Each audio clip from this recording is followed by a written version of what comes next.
Welcome to today's inspirational talk. My name's Dawn Buttle and I'm the Career Pathway Director for Creative and Service Industries at London South East Colleges. So what I'm going to do today, I'm going to introduce you to our inspirational speaker today, who is Sean Ash. So welcome to Sean. Sean is going to talk to you a bit about his life story, how further education has shaped his life. And also, Sean is as you can see from the picture, is an NHS, works for the NHS, and he's a call handler.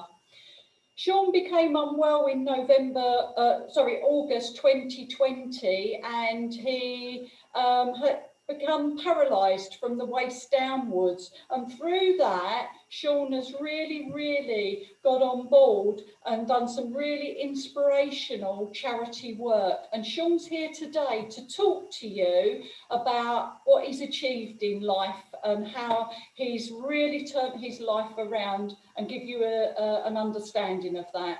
So I'm going to be handing over to Sean, who is going to be talking to you today about his life. Hello, everyone. I'm glad to be here today, and I'm glad that you could all join and listen to a story really about everything that I've gone through to get to where I am today. It's been very challenging. It's been tough a lot of the time, but I can remember being where you are now, and I can remember being at college in my earlier years, and I remember the challenges I faced then. So it's very interesting now, as someone that's nearly 40 years old, talking to someone that's 17, 18, because I remember being there where you are, and it's been a long road.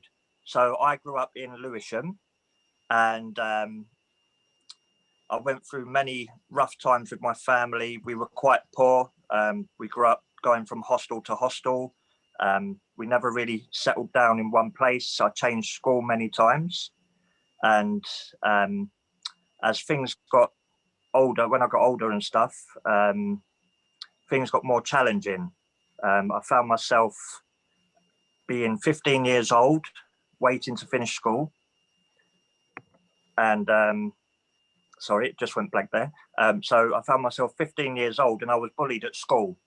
So I was too scared to go back to school. So I didn't do my GCSEs. And because of this, I ended up getting involved with the wrong people. And we went down the life of crime. And I see a lot of my friends go behind bars in prison. I see a lot of them come out of prison, not able to get jobs. And I was kind of fortunate. I was quite lucky, to be honest with you. I had a good family, and I still do, and I've had good people around me.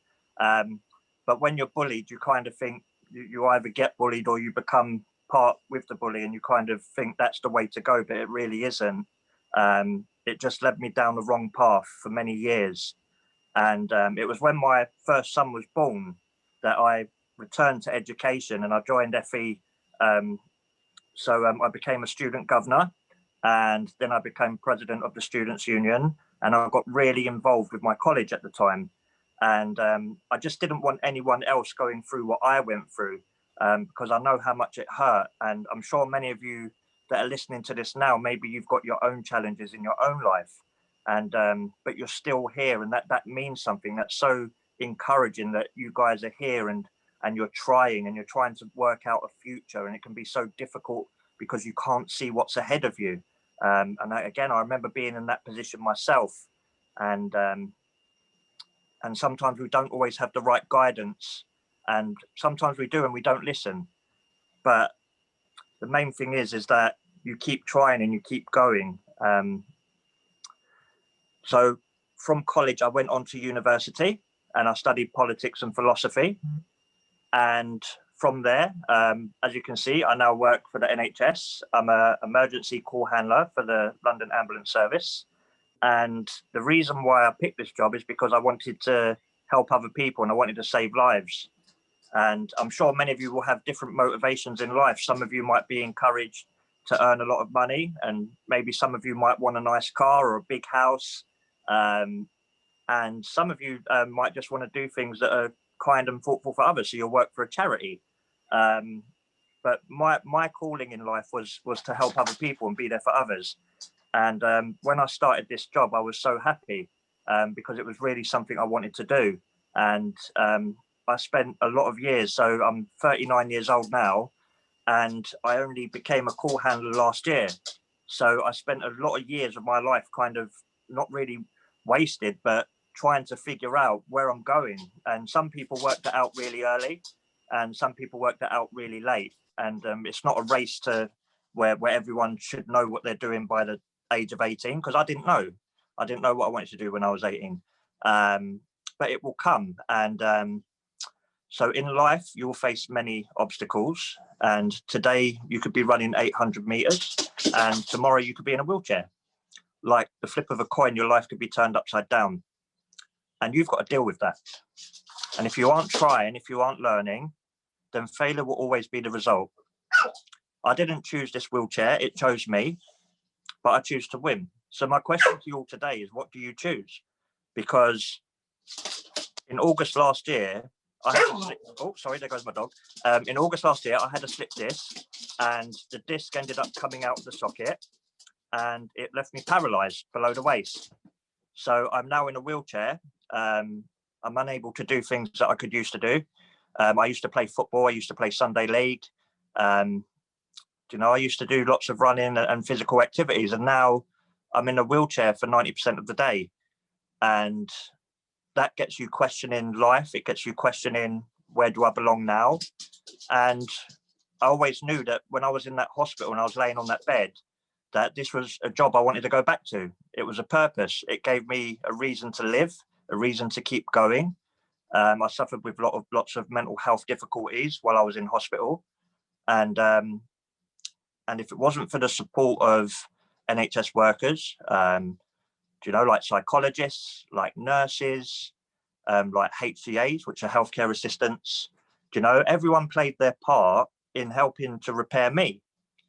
And one day, when you leave college and you might go on to university, you might go on to a placement, you're going to be that inspiration for someone else.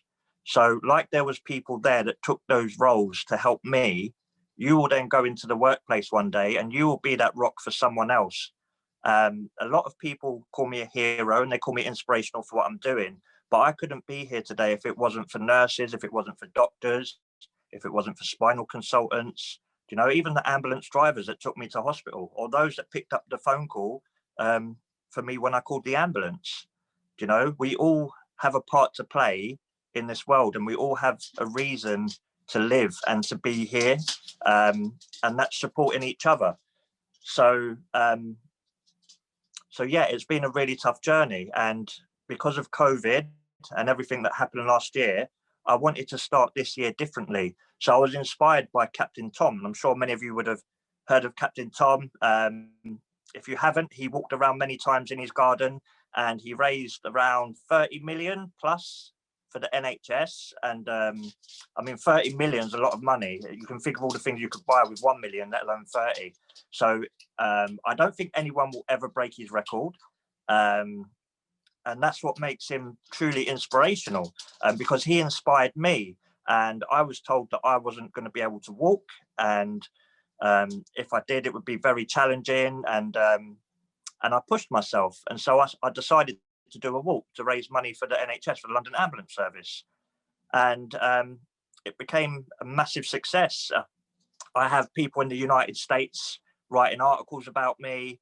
I've been on the BBC over here. I've actually received this, I don't know if you can see it, it's a bit shiny, but this lovely medal from the London Ambulance Service.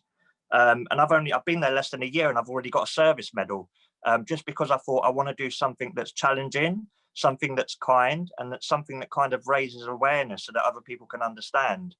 And doing such things, you can win in life, you really can. And I want you all to kind of think about the direction you want with your lives. I want you to think really carefully, because you can go through life and you can mix with the wrong people and you can waste many years I've worked in schools before. I've worked in a Peru, and I've worked with children that have been excluded from mainstream education. And a lot of the time, they're really scared deep down, and they don't show it. They show an angry face, they show a brave face, but deep down, they're really scared because actually they're not where they want to be in life. So you're on the right path, because obviously you're all here, you're part of education, and education will lead you to many great places like it has me. So I want you all to stick on the paths that you're on and keep going. And it reminds me of the film Rocky. I don't know if many of you have seen it, but one of the later films, Rocky Balboa says, sometimes it's not how hard you can hit, it's how hard you can get hit and keep moving on. And in a way, this kind of this reaches out to many of us in life, because we all face these obstacles, we face these challenges, and it's not about how big and bad you are. It's kind of like, you know, how you can keep moving and staying on that path to keep towards that goal, that success, that purpose that you want with your lives. And you know, and lots of people keep saying to me that I'm a star, but actually we're all stars, because the sky with one star is an empty sky with one star, and we know that the sky has stars, many of them. And I kind of believe that we're all here together to shine and to be bright. And so to finish off, I want to kind of talk about a quote, something that's really inspired me and kept me going, because a lot of the time, a lot of the battles that we face is going to be with ourselves. It's going to be with our doubts, with our fears, with our worries. And this quote is by someone called Marianne Williamson, and it really helped me through some dark times. So I'm going to share it with you. Some of you might have heard it. If you haven't, then please do go and watch a film called Coach Carter, and it's got Samuel L. Jackson in it. And it's really, again, it's a film about education. It's a film about young adults going through a tough time, being influenced by the wrong people, but yet still inside there is a desire to achieve and to win. And the quote goes, "Our deepest fear is not that we are inadequate. Our deepest fear is that we are powerful beyond measure.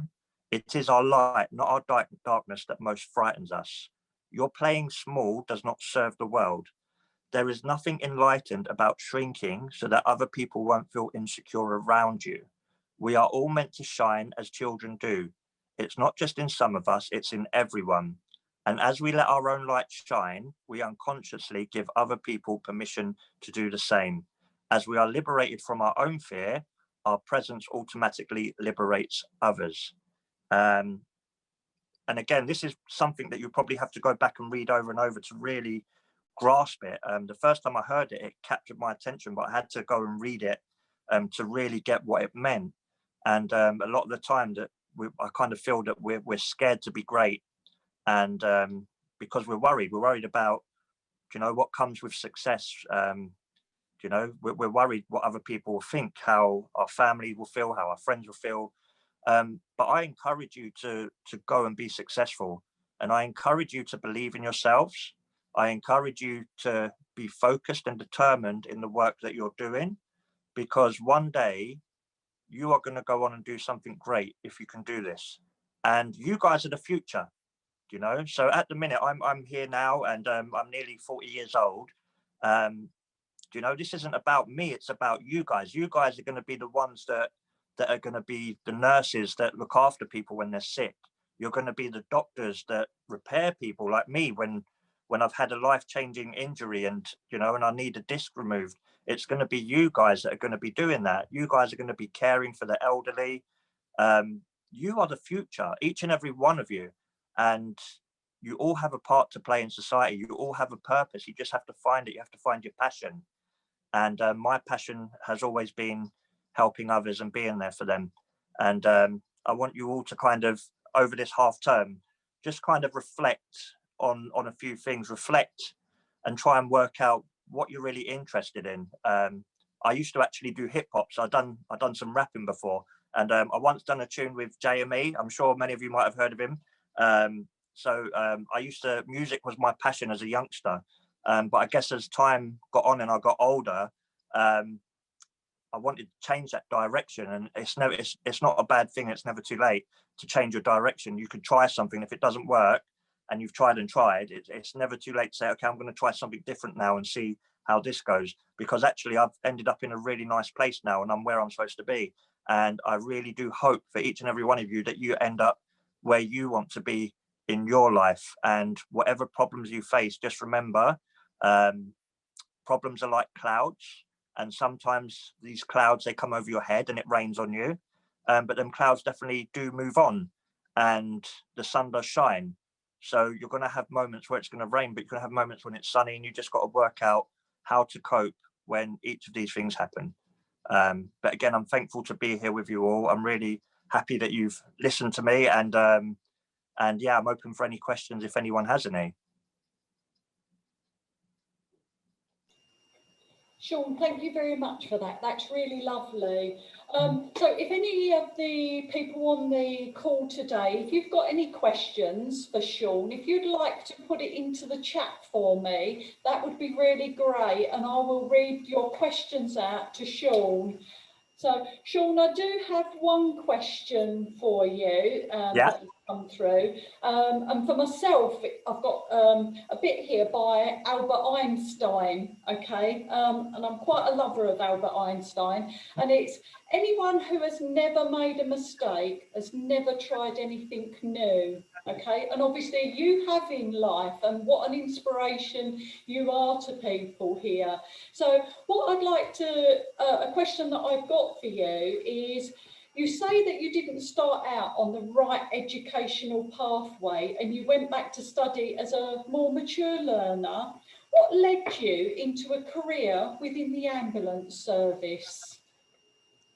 Well, again, it's pretty much what I was talking about earlier. It's like kind of reflecting on what my values are. Mm-hmm. And we all will carry different values in life. And that's what makes each and every one of us special, because if we was all builders, then who would do the plumbing? Do you know? So sometimes we have different values and different passions. And I always questioned, am I interested in money? And the answer was no. I was never really led by money, where I've got friends that are, so they're into sales and they're really good at sales because their passion is making money. And so I kind of thought, well, what do I want to make with my life? And I wanted to be there for others and to help them through the most difficult times of their lives. So I kind of, what happened about 2 years ago, a friend of mine, he was only 34, but he passed away. And he passed away at a young age. So he was only 34. And I found him. So I managed to get into his house and I found him on the floor. And I turned him over, and literally I could see that he'd passed away. And I rang 999. And there was a call handler that was on the phone to me. And they said that they'd stay with me. And I was really panicking and I was worried about what to do and everything. And they helped me through that period. And it was a very difficult part of my life. And when I came out of the end of that call and everything, I kind of realized how much of a rock that person was to me and how they helped me through that moment. And I kind of thought to myself, that is in line with my values. That's in line with what I'm about. I'm about helping other people. And I decided to go with the London Ambulance Service because I wanted to be that voice for someone else that called 999 when they were in trouble.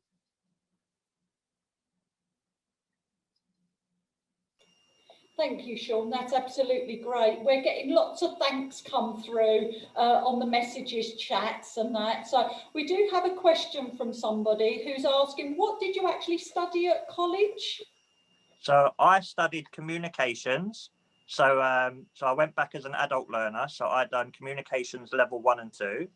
And then I'd done an access to business. I wanted to study politics at the time because I had gone through homelessness and some really challenging parts of my life where I saw friends go behind prison. I realized that there was economic problems locally for youngsters getting jobs and everything. And I wanted to kind of try and be a voice and speak up for them. So originally I was into politics, and I found an access course that was in line with that, because the business access course dealt with statute law. So it taught you about how law works. It gave you communication skills as well as learning trading loss and profit accounts and stuff, you know, just in case I went on to become Chancellor of the Exchequer, you know, it could still happen. You never know. so yeah, so that was the two fields that I studied. So it was business and communications. Brilliant. Thank you, Sean, for that. That's absolutely great. So I've got another question here from a learner. What do you find difficult in your job? Do you ever find your job that you're doing now, do you find it difficult? Yeah, it is very difficult. I could sit here and say it's the most easiest job in the world. It really isn't, because if you imagine that we're getting phone calls every second, pretty much, and one of us has to pick up. So there's about 30 of us in there, and we all have to pick up these 999 calls. Now we have a variety of calls. Someone might be there, and a family member's having a stroke. Someone might have walked in and found that a family member's not breathing. It could be a young child is choking on an object. So every call is completely different, and we have to be rocks for these people. We have to give them the correct advice that's going to help save lives. We are there before the paramedics. We are the first people on the scene. We are the ones on the telephone that are given the life-saving instructions. So that's very difficult and mentally challenging as well. If you can imagine, every call is different. You've got to approach things very differently. Some callers might be a bit more argumentative. Some might be a bit more passive, and you need a bit more urgency with them so we can save someone. It is very challenging, but we do get a lot of support in work. We have mental health teams at work. We have staff, and we're a very close bunch within the NHS.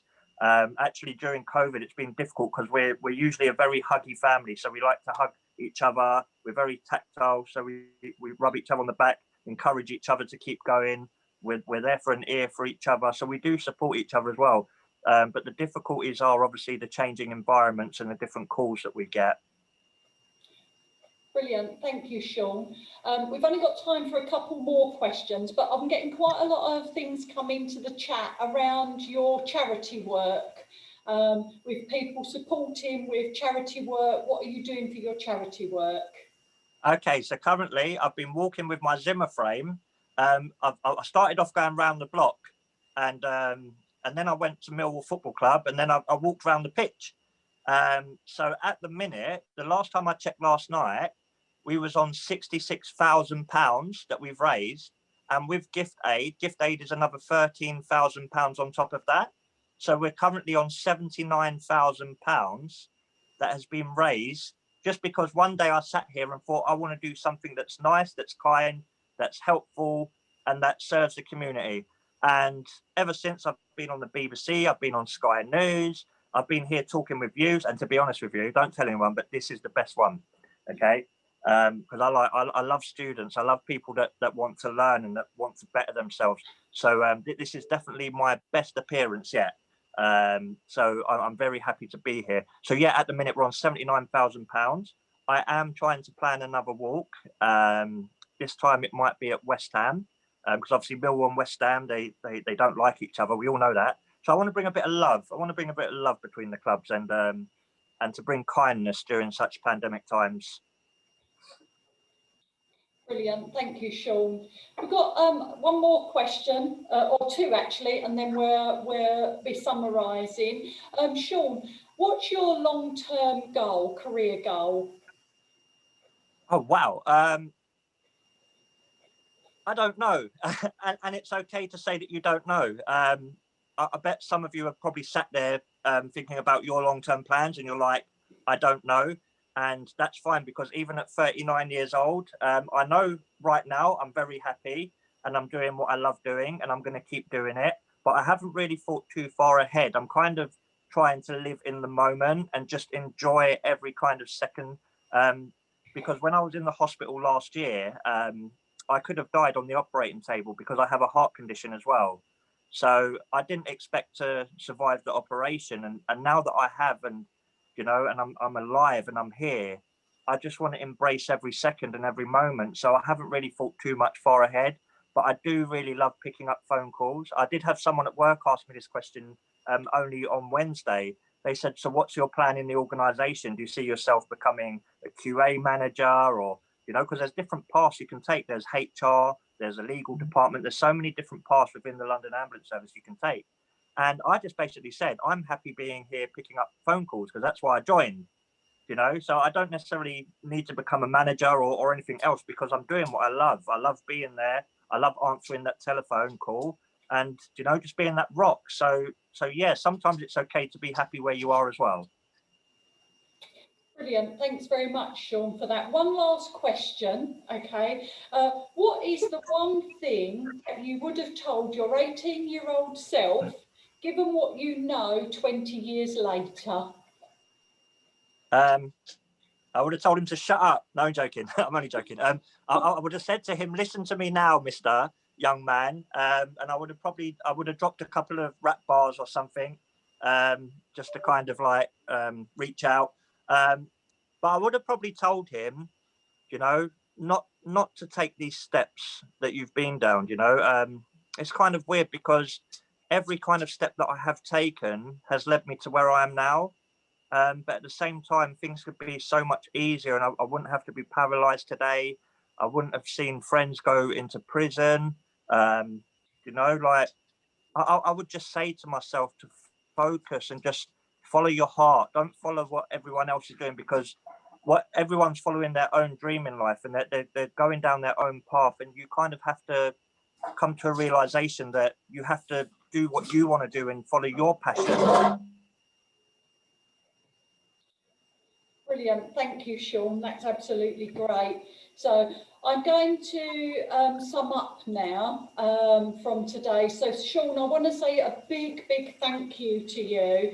We're incredibly grateful for your time that you've given us and your generosity in speaking to our students today. I hope that for all the students that are on here, hearing some of Sean's words, particularly in terms of never giving up and keep going, that extra mile will really resonate with you today. And I hope that Sean's talk today has really motivated you in these pandemic times, and it is tough times, to keep going. So just keep, as Sean's last words is, the extra mile. Let's keep going for that extra mile. So Sean, I want to say a big thank you to everybody from LSEC for coming today and giving our students that inspirational talk. Absolute pleasure working with you. Thank you. No, thank you. The pleasure has been mine, and literally it's been phenomenal and amazing to be part of this journey with you all.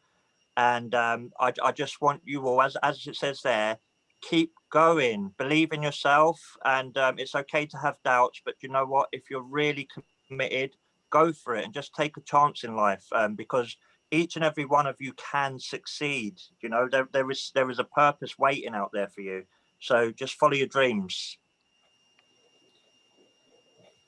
Lovely. Thank you, Sean.